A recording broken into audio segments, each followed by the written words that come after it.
Hello my dear children, welcome back.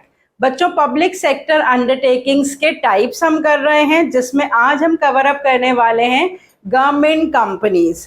ये companies form कैसे होती हैं, इसकी फंडिंग कैसे होती है, इसको मैनेज एंड कंट्रोल कैसे किया जाता है, इसका स्टेटस क्या है, इसमें काम करने वाले लोगों का क्या स्टेटस होता है, सरकार कैसे इस तरह की कंपनीज में अपना शेयर एक्वायर करती है, किसके नाम पे कंपनी के शेयर्स खरीदे जाते हैं। इस तरह की कंपनीज के कुछ फेमस एग्जांपल्स, कुछ real life examples, advantages, limitations, suitability, ये सब हम आज के वीडियो लेक्चर में डिस्कस करने वाले हैं। So let's connect to commerce and let's start learning about the government companies.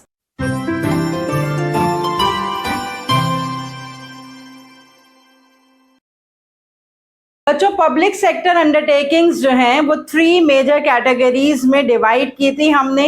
The 3 types of public sector undertakings.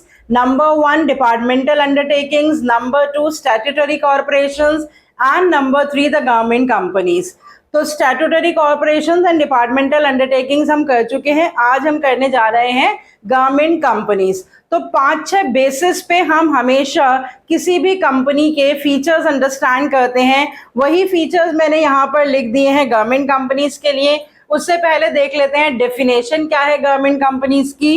A company that is created by the administrative decision of the government. तो जब सरकार ये decision लेती है कि किसी companies को उसको एडमिनिस्टर करना है और एडमिनिस्ट्रेशन पर्पस के लिए वो कोई कंपनीज फॉर्म करती है, तो उस तरह की कंपनीज को गवर्नमेंट कंपनीज कहते हैं। And these companies are formed according to the Indian companies act 2013।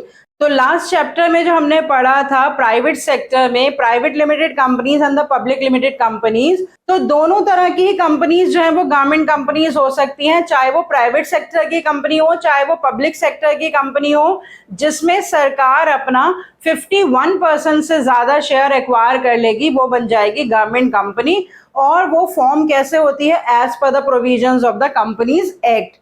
उसके अलावा यहाँ पर मैंने ये भी क्लैरिफाई करा डेफिनेशन में, in which not less than 51% of the share capital is held by the central government or the state government or both.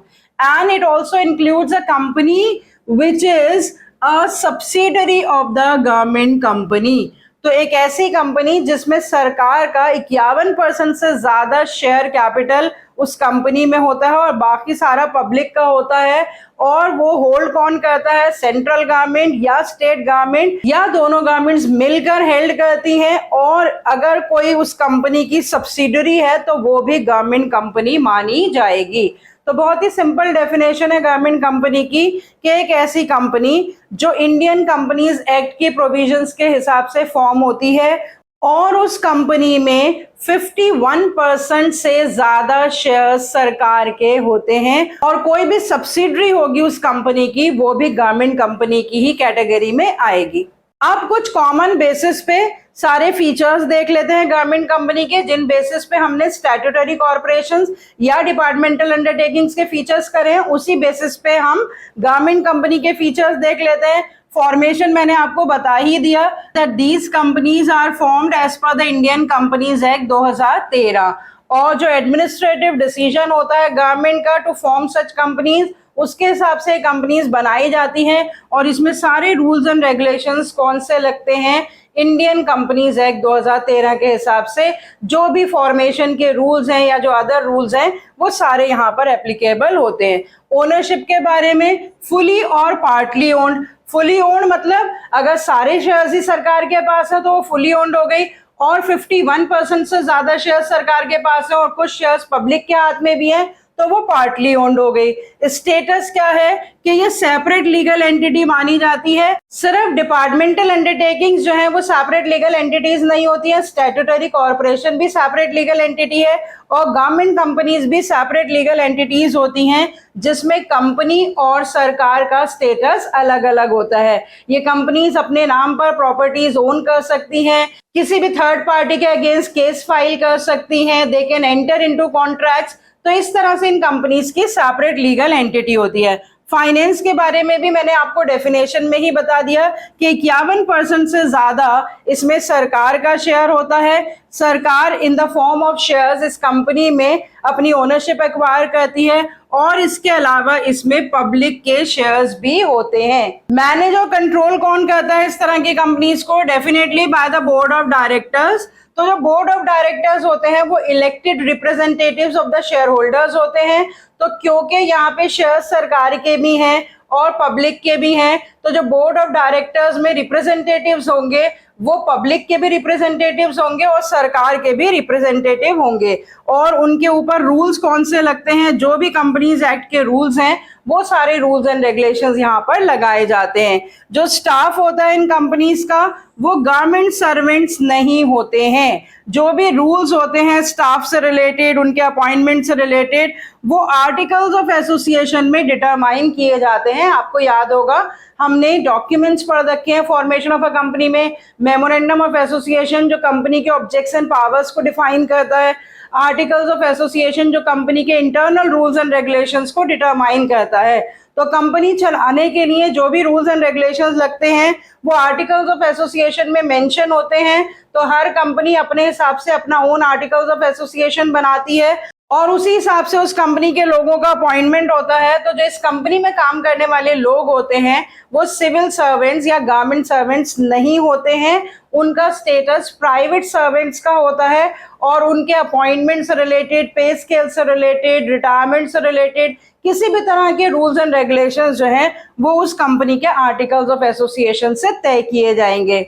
उसके अलावा अकाउंटिंग एंड ऑडिट की बात करें तो इन कंपनीज के पास फ्रीडम होता है। इनको ऑडिट वैसे नहीं होता है जैसे कि डिपार्टमेंटल अंडरटेकिंग्स का या किसी भी सरकारी डिपार्टमेंट का ऑडिट होता है।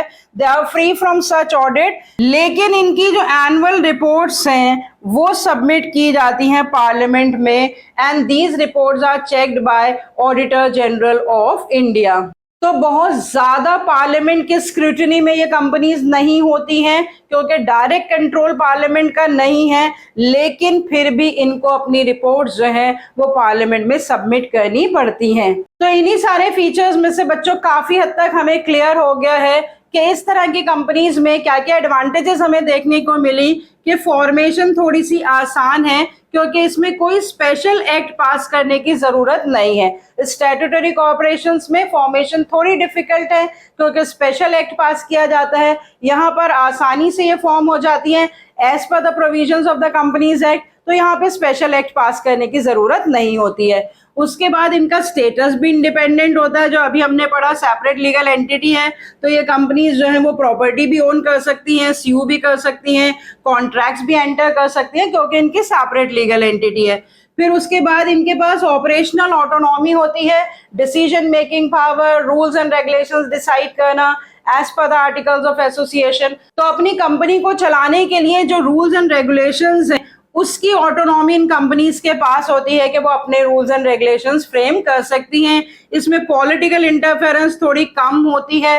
डिपार्टमेंटल अंडरटेकिंग्स क्योंकि अंडर द मिनिस्ट्रीज काम करती हैं वहां पे पॉलिटिकल इंटरफेरेंस बहुत ज्यादा होती है, यहाँ पर नहीं होती है। डिसीजन मेकिंग यहाँ पे क्विक होती है, तो अवेल कर सकते हैं अपॉर्चुनिटीज। क्योंकि इन कंपनीज में पॉलिटिकल इंटरफेरेंस कम है तो डिसीजन मेकिंग डेफिनेटली यहाँ पर क्विक होगी। और एक और इम्पॉर्टेंट जो यूनिक एडवांटेज है इस तरह की कंपनीज का कि जो गुड्स एंड सर्विसेज ये कंपनीज प्रोवाइड करती हैं वो बहुत ही फेयर प्राइसेस पे प्रोवाइड करती हैं। और जो अनहेल्दी प्रैक्टिसेस होती हैं नॉर्मली प्राइवेट सेक्टर में, उन अनहेल्दी प्रैक्टिसेस को सच टाइप ऑफ कंपनीज जो हैं वो चेक करती हैं।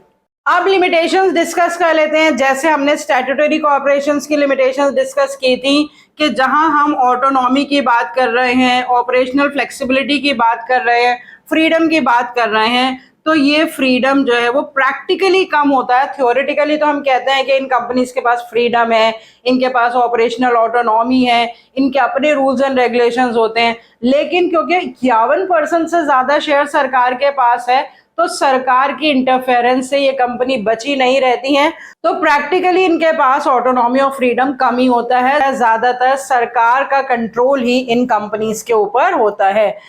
लैक ऑफ अकाउंटेबिलिटी, अभी मैंने बताया कि ये direct scrutiny of the parliament में नहीं होती हैं। They are not under the close scrutiny of the parliament, बस इनकी रिपोर्ट्स पार्लियामेंट में सबमिट की जाती हैं, तो थोड़ी सी accountability as compare to the departmental undertakings इन कंपनीज की कम होती है। एक और ड्रॉबैक इनके बारे में माना जाता है कि इसमें यूनिफॉर्मिटी नहीं होती, किस चीज में, प्रैक्टिसेस फॉलोड बाय देम। क्यों नहीं होती? जो टॉप ऑफिशियल्स होते हैं ये बदलते रहते हैं इन कंपनीज के रूल्स एंड रेगुलेशंस को, पॉलिसीज को चेंज करते रहते हैं, तो इसीलिए इस तरह की कंपनीज में यूनिफॉर्मिटी मेंटेन नहीं रह पाती है in the rules and the policies and the procedures. Advantages and limitations discuss करने के बाद अब हम ये देख सकते हैं कि किन सिचुएशंस में गारमेंट कंपनीज सूटेबल होती हैं, जहां पर government wants to exercise control over the private sector. अगर गवर्नमेंट प्राइवेट सेक्टर के ऊपर अपना कंट्रोल चाहती है तो वो गवर्नमेंट कंपनी बना लेगी उसको बाय एक्वायरिंग 51% शेयर। तो इस तरह से ये वहां सूटेबल होती हैं जहां पे सरकार अपना कंट्रोल चाहती है प्राइवेट सेक्टर के ऊपर। कंट्रोल भी नहीं चाहती तो government wants to collaborate with the private sector. Normally क्या होता है कि ऑपरेशनल एफिशिएंसी प्राइवेट सेक्टर के पास ज्यादा होती है, पैसा सरकार के पास ज्यादा होता है, तो जहां पर सरकार ये चाहती है कि हम प्राइवेट सेक्टर के साथ कोलैबोरेट कर लें for the functioning of the company, तो वहां पर भी गवर्नमेंट कंपनी सूटेबल होती हैं। इसी तरह की एक और कंपनी अभी हम आगे करने वाले हैं, प्राइवेट पब्लिक पार्टनरशिप। वो गवर्नमेंट कंपनी से कैसे डिफरेंट होती है वो भी हम देखेंगे, लेकिन यहाँ जब हम सूटेबिलिटी डिस्कस कर रहे हैं तो अगर सरकार प्राइवेट सेक्टर पे कंट्रोल करना चाहती है या सरकार प्राइवेट सेक्टर के साथ कोलैबोरेट करना चाहती है, इन सर्कमस्टांसेस में गवर्नमेंट कंपनी सूटेबल होती हैं। और जहां पर बड़े बड़े प्रोजेक्ट्स होते हैं जिनको बहुत ज्यादा गवर्नमेंट फंडिंग की जरूरत होती है और प्राइवेट सेक्टर के पास उतना पैसा नहीं होता है, तो वहां पर भी गवर्नमेंट कंपनी सूटेबल होती हैं। कुछ एग्जांपल्स मैंने यहाँ पे इंपॉर्टेंट लिख रखे हैं such type of government companies के। मैंने शॉर्ट फॉर्म्स लिख रखी हैं, Bharat heavy electrical limited, steel authority of India limited, coal India limited, Hindustan aeronautics limited, जिसमें लिमिटेड वर्ड लगा होता है, जिसमें सरकार का 51% से ज्यादा शेयर होता है पूरे शेयर कैपिटल में। उस तरह की कंपनीज जो है आप examples of the government companies में लिख सकते हैं। और ये मैंने स्टार लगा के इसका एक यूनिक फीचर लिख रखा है जो आप सबको बहुत अच्छे से पता होना चाहिए कि सरकार जो है इन कंपनीज में शेयर खरीदती है। अब सरकार कोई एक इंडिविजुअल आइडेंटिटी तो है नहीं, कोई एक सिंगल नेम या पर्सन तो है नहीं जो अपने नाम पे शेयर खरीद लेगी, तो सरकार को शेयर्स खरीदने के लिए कोई एक पर्टिकुलर आइडेंटिटी चाहिए होती है जिसके नाम पे शेयर्स खरीदे जाएंगे। और वो शेयर्स किसके नाम पे खरीदे जाते हैं? The shares in these companies are purchase by the government in the name of president of the country. Indian president के नाम पे ये शेयर्स खरीदे जाते हैं। जो भी 51% से ज्यादा शेयर इन कंपनीज में सरकार का होता है, उन शेयर्स को किसके नाम पे खरीदा जाता है? इन the name of president of the country.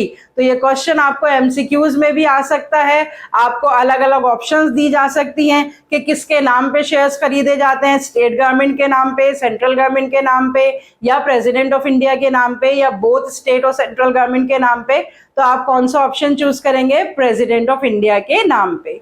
तो बच्चों तीनों तरह की पब्लिक सेक्टर अंडरटेकिंग्स हमने पूरी कर ली हैं। नेक्स्ट वीडियो लेक्चर में हम इनका कंपैरेटिव एनालिसिस करेंगे और उसके बाद 3 special categories of the companies जो मैंने आपको शुरू में ही बताई थी, private public partnership, joint venture and global enterprises, ये भी डिस्कस करेंगे। So see you next time with a discussion of other types of enterprises in this chapter. Till then, goodbye, stay healthy and connected.